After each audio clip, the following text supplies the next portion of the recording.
il giorno prima dell'omicidio Biscaro si era recato nello stesso luogo dove avrebbe poi colpito Elisa Campeolo. Una donna di Vidor racconta: mi ha avvicinata e importunata, ma l'ho allontanato grazie ai miei cani. In carcere l'assassino non prova alcun rimorso per quello che ha fatto. Le parole del suo avvocato: vive in un mondo tutto suo, chiesta la perizia psichiatrica. Psicosi nell'area dell'Isola dei Morti, teatro del delitto, deserta la zona solitamente affollata nei weekend estivi e i pochi presenti non arrivano fino al Greto del Piave. Il magistrato Carlo Nordio spiega le difficoltà della giustizia di fronte a questi casi. Impossibile, dice, immaginare cause scatenanti e impensabile carcerare una persona con il solo presupposto che è malata. Parere negativo della consulta alla legge regionale sul corso di medicina a Treviso, ma per il governatore Zaia le sottolineature dei giudici costituzionali sono superabili. Sequestro di medicinali importati abusivamente in Italia. La Guardia di Finanza di Treviso intercetta al casello di Venezia Est un carico di botulino prodotto in Corea. Prende forma la più grande pista ciclabile del Veneto. Oggi è stato inaugurato il tratto di Montegalda e 30 sindaci veneti da Vicenza sono arrivati a Nella Marca. Palazzo dei 300 riaperto per presentare gli eventi del centenario della sezione trevigiana degli Alpini, che culmineranno il 31 ottobre con lo sfilamento delle penne nere. Prologo canoro con il coro Stella Alpina, a cantare anche il sindaco Mario Conte. Telespettatori di Antena 3, buonasera e ben ritrovati. Il telegiornale di Treviso dunque, di nuovo in primo piano il delitto di Moriago, con una inquietante novità che emerge dalla ricostruzione del giorno prima dell'efferato delitto a Moriago della Battaglia. Martedì pomeriggio, il giorno prima del massacro, dopo essere uscito di casa, Fabrizio Biscaro è andato proprio al parco dell'Isola dei Morti e qui avrebbe incontrato varie persone, una in particolare, una donna che passeggiava con 2 cani. La signora residente a Vidora avrebbe raccontato di essere stata avvicinata e importunata da un giovane, tanto che gli avrebbe detto: se non vai via ti aizzo contro i cani. Poi, impaurita, avrebbe denunciato tutto ai carabinieri. Una fatalità da chiarire. Una cosa è certa, Biscaro nel suo racconto lucido avrebbe detto effettivamente di essere passato in quella zona del Piave anche il giorno prima del folle omicidio e di aver incontrato varie persone. Un sopralluogo? Forse c'era troppa gente ed ha desistito? Solo lui potrà chiarire anche questo particolare. Il resto lo ha spiegato e ripetuto senza esitazione. Prima ha acquistato numerose schedine dell'Enalotto a Folline in questa tabaccheria, fra l'altro è stato ripreso dalle telecamere di sicurezza ora nelle mani dei carabinieri. Poi il 34enne ha iniziato quel giro fra Feltrina e la zona vittoriese per tutta la notte. La mattina si è ripresentato sul Greto del Piave, questa volta armato di coltello e pronto a compiere quello scempio. E continuano serrate le indagini dei carabinieri che stanno ripercorrendo i suoi spostamenti istante dopo istante, cercando di capire la sua personalità e soprattutto escludere che davvero fosse proprio Elisa la vittima che voleva uccidere. Insomma, che l'avesse in qualche modo già vista, magari sui social. In queste ore verrà passato al setaccio il computer di Fabrizio e il suo cellulare alla ricerca di un perché. La prossima settimana intanto l'esame autoptico sul corpo di Elisa, martoriato sotto decine di coltellate. Intanto il suo legale, Rosa Parenti, dice: chiederà subito la perizia psichiatrica. Il comportamento del giovane in carcere è quello di un automa, racconta, una persona che non prova alcun rimorso. Racconta tutto come un automa, non è pentito di quel massacro che ha cancellato l'esistenza di Elisa. Parla, ricorda, ha fotografato nella sua mente quei terribili momenti. La voce non si incrina di fronte a tanta ferocia. Lui ripercorre quei minuti, quegli istanti di pura follia. Fabrizio Biscaro sarà presto sottoposto ad una perizia psichiatrica. Lo chiede il suo avvocato Rosa Parenti, che nelle ultime ore ha parlato con lui. Non c'è movente, ci dice il legale, è affetto da disturbi gravi psichiatrici. Quello che è accaduto non si spiega con la ragione. Distrutti anche i genitori di Fabrizio, il papà scuote la testa, abbassa lo sguardo di fronte ad una domanda a cui non riesce a dare una risposta. Cosa può essere saltato in mente? Non lo so, guardi, non capiscono neanche loro, non lo so. Che rapto, che boh. Nella sua lucidità è folle, ci dice il legale. Probabilmente al termine della perizia sarà chiesto il trasferimento in una struttura adeguata. Qui nel Veneto non ci sono, probabilmente sarà portato fuori regione. Fabrizio è descritto come una persona abbastanza solitaria, ma soprattutto abitudinaria, quasi maniacale. Tanto che la mamma si era accorta che era rientrato a casa il giorno prima del massacro, 5 minuti prima. Il papà cerca una ragione, una risposta nella pandemia. La colpa non è di nessuno, è di tutti, no? Forse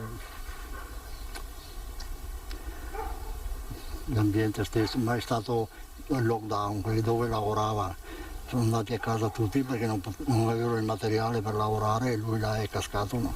È crollato, dice, in quel periodo. Rimane l'atroce dubbio che forse questa tragedia poteva essere evitata. Fabrizio ora rimane in carcere, chiuso in quel mondo che si è costruito dietro un muro che forse nemmeno lui riesce più a far crollare. La zona dell'Isola dei Morti a Moriago della Battaglia in giornate come queste, in un sabato, in un weekend estivo sarebbe stata affollata di gente, così oggi non è stato.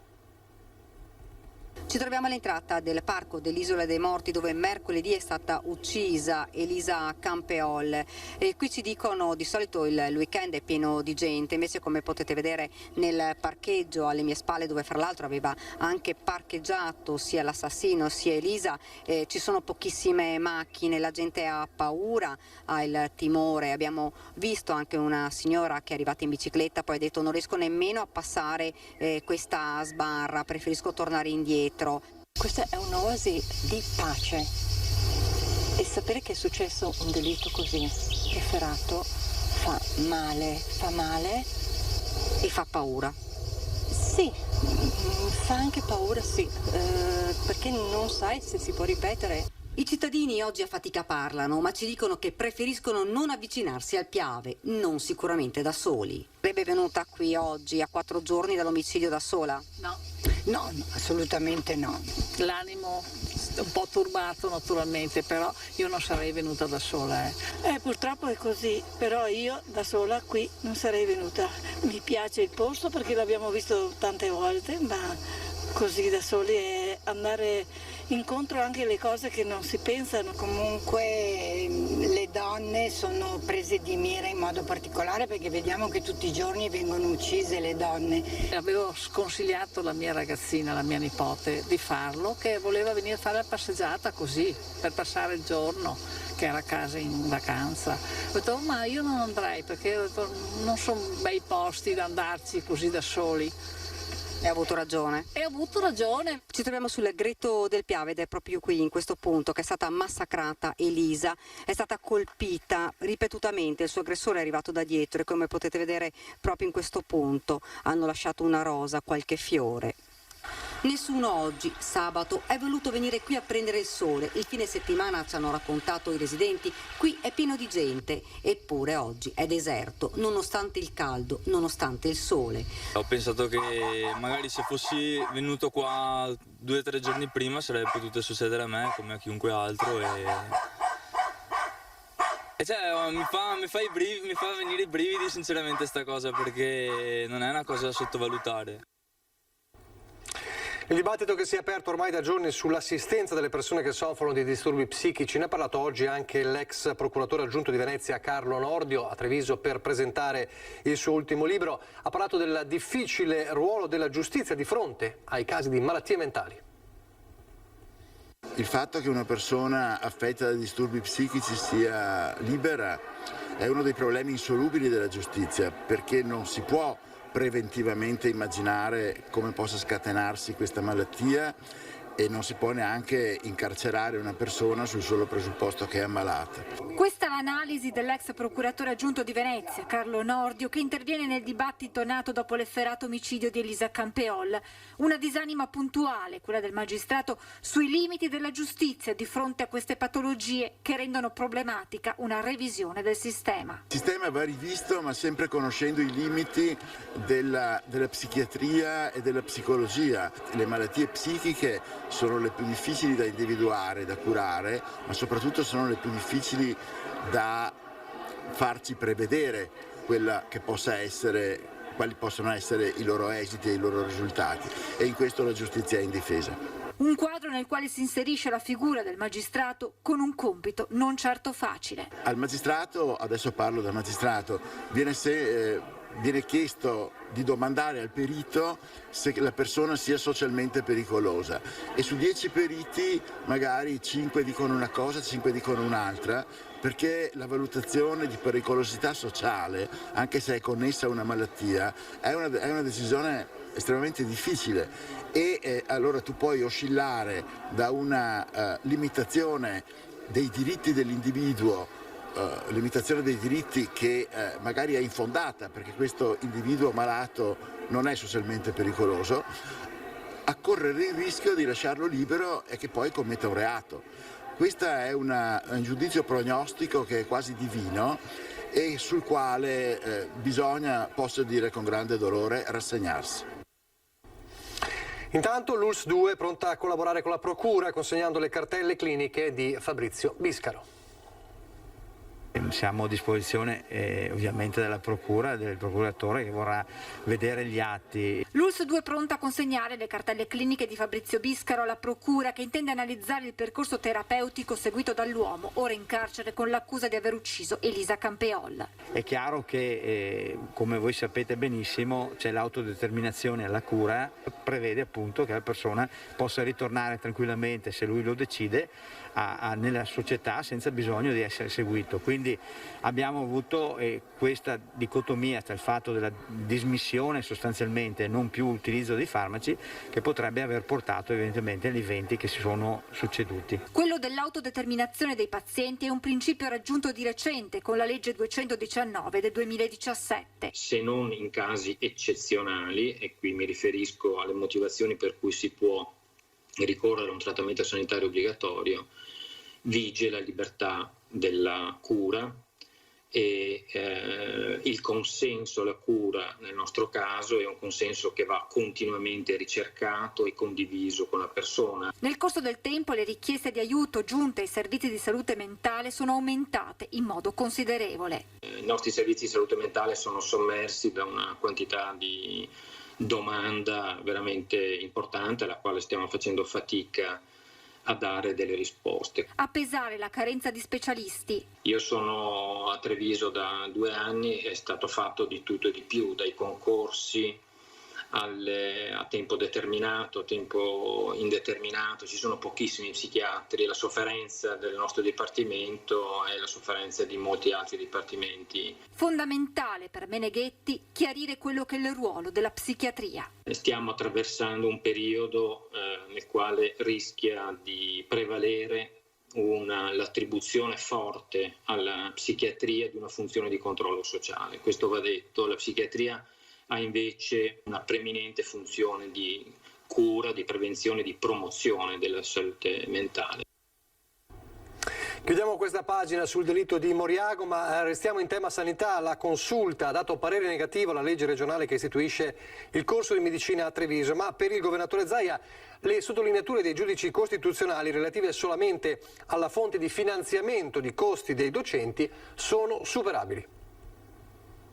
Non ci vede una sconfitta, anzi il presidente del Veneto Luca Zaia nel pronunciamento negativo della Corte Costituzionale in merito alla legge regionale di istituzione della facoltà di medicina a Treviso, già impugnata dal secondo governo Conte. È una sentenza che fa chiarezza su molti punti, commenta Zaia. Innanzitutto la regione incassa la linea vincente, che non era del tutto scontata, sul fatto che è legittimo attivare una nuova facoltà di medicina a Treviso. Questo viene sancito irrevocabilmente. La Consulta boccia invece il finanziamento con risorse del fondo sanitario, ma questo per il governatore non è uno scoglio insuperabile. Troveremo modo di allocare queste risorse, dice senza esitazioni Zaia. Per Vanessa Camani, vice capogruppo del Partito Democratico, i dubbi avanzati dalle opposizioni sono diventati certezze. Con questo contenzioso ci rimettono tutti, attacca Camani. Sarebbe stato sufficiente modificare la norma finanziaria un anno fa per evitare il caos. Nella pratica bisogna trovare una fonte alternativa di finanziamento finanziamento per gli stipendi dei docenti. Credo che poi questo farà parte di un accordo che il Presidente della Regione farà con il Rettore in modo tale da dare continuità. Da quello che ho capito in questo periodo l'intendimento è quello comunque di mantenere l'Università di Medicina, Facoltà di Medicina a corso unico a Treviso. Torniamo alla cronaca, un sequestro importante della Guardia di Finanza di Treviso. Botulino importato illegalmente nel territorio nazionale. Un carico di quasi 30.000 dosi di 3 distinti medicinali prodotti in Corea del Sud, tutti con il botulino come principio attivo, è stato sequestrato dalle Fiamme Gialle del Comando Provinciale di Treviso nel corso di un posto di controllo al casello autostradale di Venezia Est. Si tratta di medicinali destinati all'ambito estetico che i finanzieri hanno trovato a bordo di un furgone proveniente dalla Polonia e diretto in provincia di Napoli, nascosti in un contenitore senza particolari caratteristiche tra i bagagli dei 5 passeggeri. Sull'origine e il trasporto della merce, del valore commerciale di oltre 50.000 euro, il conducente, un ucraino di 46 anni, non ha saputo esibire nessun documento. È stato quindi denunciato per commercio di medicinali non autorizzati dall'Agenzia Italiana del Farmaco. Nei mesi scorsi sempre la Guardia di Finanza, nei pressi dell'area di sosta a Roncade, aveva sorpreso un 50enne croato e un 35enne italiano mentre si scambiavano pacchi di un farmaco prodotto in India, una sorta di Viagra, anch'esso non autorizzato dall'AIFA. Notato in viale Trento e Trieste a Treviso, mentre insieme a un altro ragazzo controllava il contenuto del zainetto, un 18enne dell'Interland del capoluogo è stato fermato da una pattuglia delle volanti della polizia che lo hanno trovato in possesso di un grinder, un piccolo utensile per macinare marijuana con dei residui di sostanza stupefacente. Non basta, il ragazzo aveva anche 11 involucri termosaldati di hashish nascosti in un pacchetto di caramelle. La perquisizione in casa ha permesso di rinvenire 3 piantine di marijuana, una delle quali in avanzato stato di maturazione, e 27 grammi di sostanza già essiccata. Il 18enne incensurato è stato denunciato a piede libero.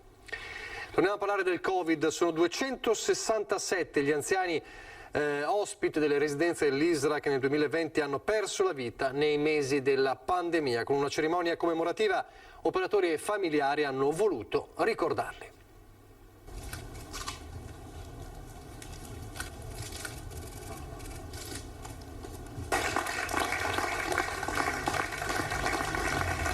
Arrivederci a tutti e grazie per essere intervenuti. In ricordo di voi è la scritta che da oggi appare nel prato del Giardino dei Grani di Treviso per ricordare gli anziani ospiti delle residenze ISRA che sono mancati in questo anno e mezzo di pandemia. Il saluto va ai residenti che purtroppo sono scomparsi di Covid ma anche di malattia naturale, perché le restrizioni per quanto riguardavano le esequie hanno coinvolto tutti. Tra l'altro è un momento in cui vogliamo ricordare quanto avvenuto. Il giorno della commemorazione non è stato scelto a caso, ma arriva la vigilia di un'Italia che sarà tutta in zona bianca e che vedrà cadere l'obbligo della mascherina all'aperto. Un ritorno alla normalità che non deve però far dimenticare chi ha sofferto e perso la vita. Il dolore della morte per operatori e familiari potrebbe essere il punto di partenza per un senso di speranza e rinascita. Abbiamo deciso tutti con grande passione, con grande voglia proprio per ripartire, di ricominciare da quello che la morte ci ha lasciato. Oggi abbiamo in questo meraviglioso giardino parlato di parole come gratitudine, come futuro, ricordo che però non è solo un ricordo passato ma che è veramente una spinta ad andare avanti. Nelle parole dei familiari degli anziani ospiti, il dolore per non aver potuto accompagnare i loro cari negli ultimi istanti di vita. La cosa più difficile è stata sicuramente il non poter accompagnare in modo adeguato negli ultimi momenti, anche se abbiamo avuto la fortuna di avere un supporto meraviglioso da parte di tutti. Vi ringrazio per averla curata nel migliore dei modi nonostante l'emergenza. Con la gentilezza potrei affrontare tutto, anche la morte. Sono solo alcune delle frasi che compaiono su alcuni bigliettini appesi agli alberi del giardino. Rappresentano quello che vuol dire dare voce alla morte e alla perdita, ma in maniera veramente delicata, leggera e profonda. Sono le parole che gli anziani e i familiari ci hanno donato in questi mesi. Pochi istanti di pubblicità, torniamo subito.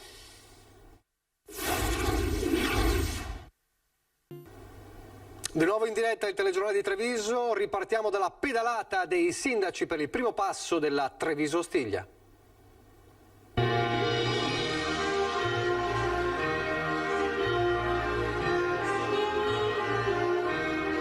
La carica dei colti ideatori, i coltivatori di idee.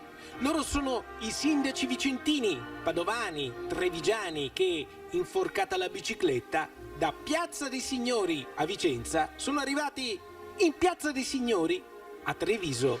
Ecco le immagini che mostrano la partenza e poi la cavalcata lungo la ciclabile ricavata sull'ex ferrovia militare Treviso-Stiglia. Via i binari è stata creata una lunga striscia d'asfalto di 70 km che, a lavori finiti, saranno 118. Fino a Montegalda la provincia di Vicenza è tutta asfaltata e abbiamo tutta una bellissima pista ciclabile. La ciclopedonalità deve essere il futuro della mobilità sostenibile.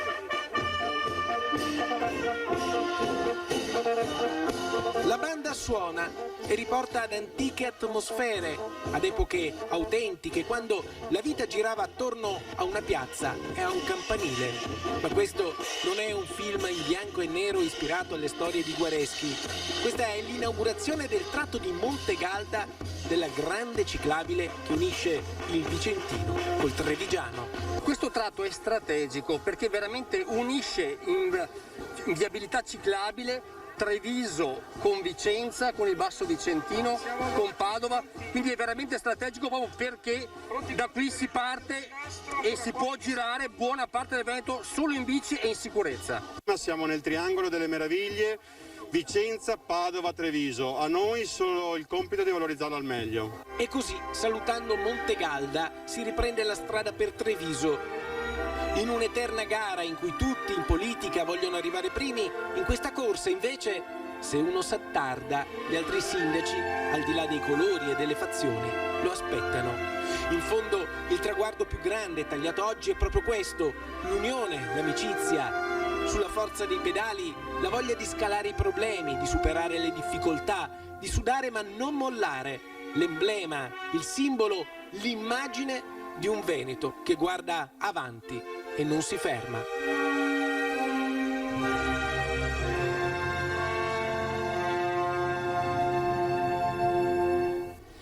Al bianco e nero ai colori degli alpini, ecco quali sono gli eventi per il centenario della sezione trevigiana.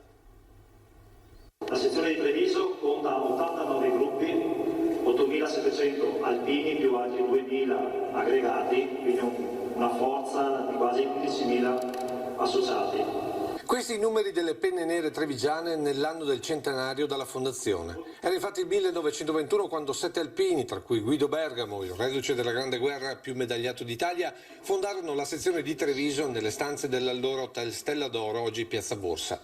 Un secolo di storia e di impegno che verrà ricordato con tutta una serie di eventi presentati nel Salone dei 300 che con gli alpini ha riaperto le sue porte chiuse dal contagio. Stiamo lasciando alle spalle la sofferenza, i dubbi che hanno purtroppo caratterizzato questi ultimi 15 mesi, ma soprattutto guardiamo al futuro con entusiasmo, socializzando e soprattutto programmando questi grandi eventi. Nella lista il primo evento si è già tenuto ad Arcade, dove da 26 anni gli alpini organizzano il premio letterario Parole attorno al fuoco. Al ritorno dalle ferie il primo appuntamento sarà con i cori e la rassegna del 12 settembre ad Oderzo. Poi con il raduno delle sezioni di Castelfranco, Riese e Resana per il 16 e il 17 ottobre, per arrivare all'ultimo fine settimana del mese e allo sfilamento per le vie di Treviso, anticipato da tutta una serie di marce di avvicinamento che partiranno dai monumenti ossari della provincia. Da Cimagrappa al Bosco delle Penemozze, da Nervesa, Fagarè ma anche da Biadene, dove c'è l'ossario più piccolo d'Italia, tutta una serie di staffette si alterneranno da venerdì 29 a sabato 30 sera come simbolo di unità tra tutti i gruppi della sezione, pronti a sfilare domenica mattina 31 ottobre. Arriveremo al Duomo, dove sarà celebrata la Santa Messa dal Vescovo di Treviso, poi ci sposteremo alla Piazza Vittoria, onoreremo i caduti e la bandiera, e poi ci sposteremo in Piazza Borsa, dove sarà scoperta una stele a ricordo di quel luogo dove 100 anni fa fu costituita la sezione ANA di Treviso. C'è stato anche un prologo canoro con il coro Stella Alpina, lo vedremo alla fine del telegiornale. Intanto a Treviso è anche un weekend con la festa della Trebbiatura sotto le mura di Treviso.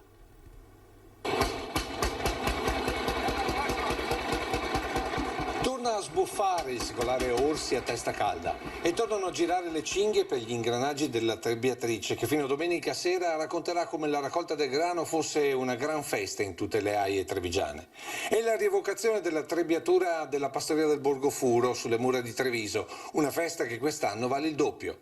Finalmente, perché era un momento che tutti aspettava, anche noi altri della pastoria del Borgofuro, non potendo partecipare chiaramente a nessuna manifestazione e neanche a far prove, io relegai a qualche contatto. Finalmente si capoduo nel tempo un po' ristretto e abbiamo cercato di fare prove per qualche baio e domani siamo qua con questa festa della trebbiatura.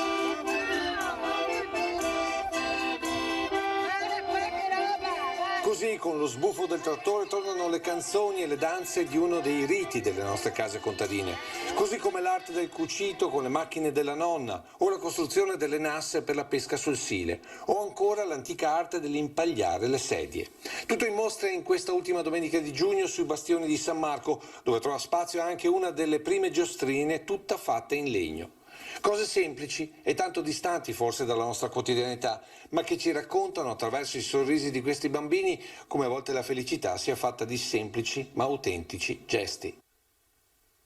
Il Comune di Volpago, in collaborazione con il Comune di Giavere e il Consorzio del Bosco Montello, organizzano per domani la prima edizione della Tradotta in Rosa, camminata benefica a favore della Lilt, che partirà alle 9 dal municipio di Volpago. Il ritrovo sempre davanti al municipio, fissato alle 8, percorso di 12 km da Volpago a Giavere e ritorno lungo il percorso della vecchia tradotta ferroviaria.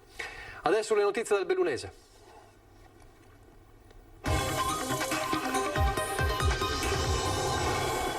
Ripartiamo dal sospiro di sollievo perché è stato ritrovato in mattinata Luigi Menardi, il 92enne per la cui scomparsa ieri sera erano scattate serrate. Le perlustrazioni durate tutta la notte. Una squadra lo ha rintracciato in una zona periferica dell'abitato di Cortina d'Ampezzo. Le ricerche hanno partecipato Soccorso Alpino, Guardia di Finanza, Vigili del Fuoco e Carabinieri. Adesso invece parliamo dei weekend in sella alle moto e ai controlli della Polizia Stradale.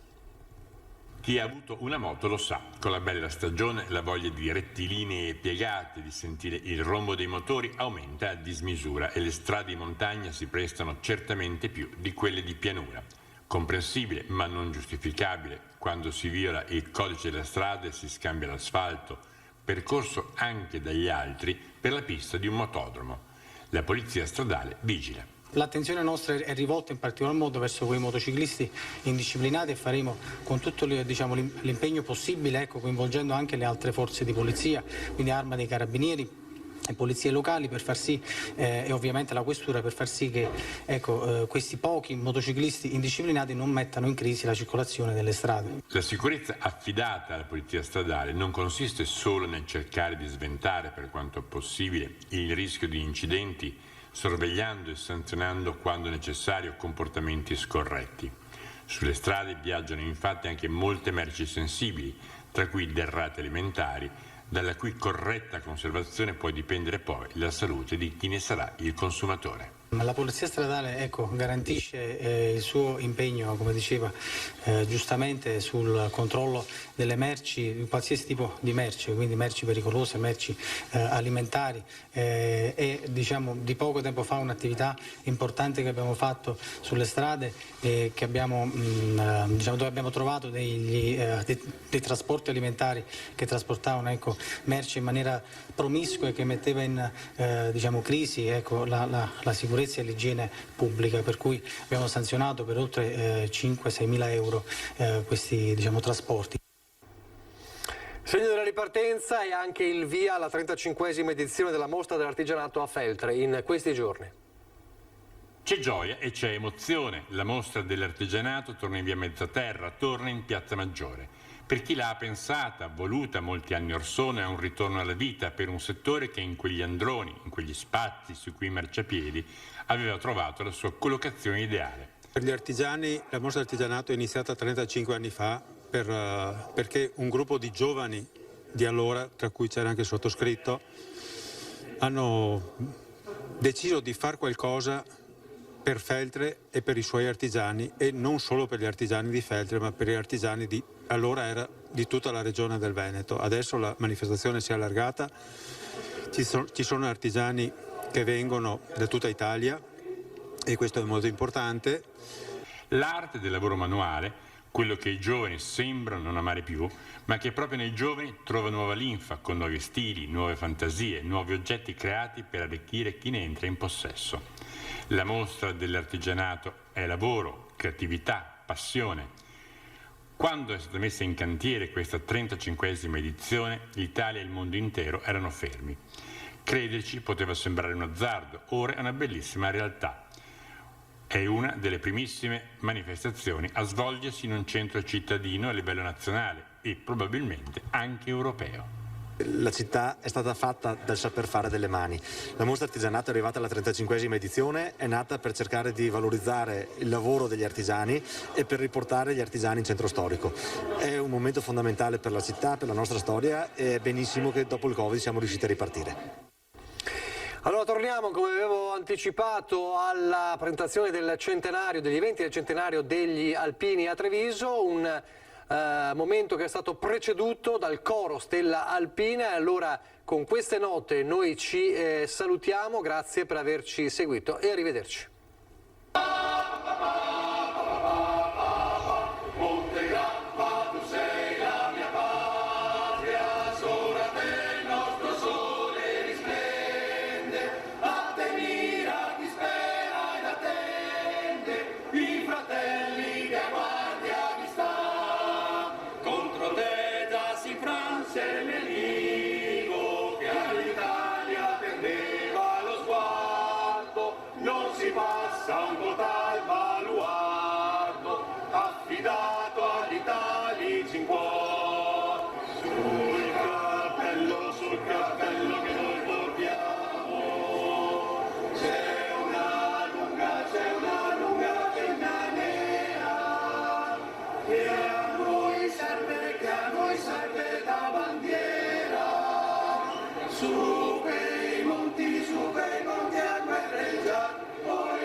Lasciati ispirare dai nostri pavimenti, rivestimenti e arredi bagno. Tu scegli, noi pensiamo a tutto il resto. Meneghel, Aruncade, Treviso. Benvenuti al Meteo. Ultima domenica di giugno con l'anticiclone africano che ormai da giorni staziona sull'Italia. Bel tempo e caldo dunque sul nostro territorio. Vediamo insieme il dettaglio. Sul Veneto la grafica del 27 giugno ci mostra un contesto stabile e soleggiato. In pianura e in montagna cielo sereno o al massimo velato. Solamente sui rilievi al pomeriggio non si escludono degli occasionali temporali di calore. Temperature ancora roventi, minime tra 18 e 23 gradi, valori massimi compresi invece tra i 29 e i 35 gradi. Ci spostiamo ora sul Friuli Venezia Giulia, poche novità anche qui, tanto sole dappertutto, ma anche in questo caso saranno possibili dei piovaschi sui monti. Temperature minime tra 19 e 23 gradi, massime invece sui 31-33 gradi. Infine ci spostiamo sul Trentino Alto Adige, dove avremo un ampio soleggiamento, a seguire qualche acquazzone sui settori alpini di confine. Temperature minime intorno ai 21 gradi, massime sui 33 gradi all'incirca. Dal Meteo di Antena 3 per ora è tutto, grazie per l'attenzione e arrivederci al prossimo aggiornamento.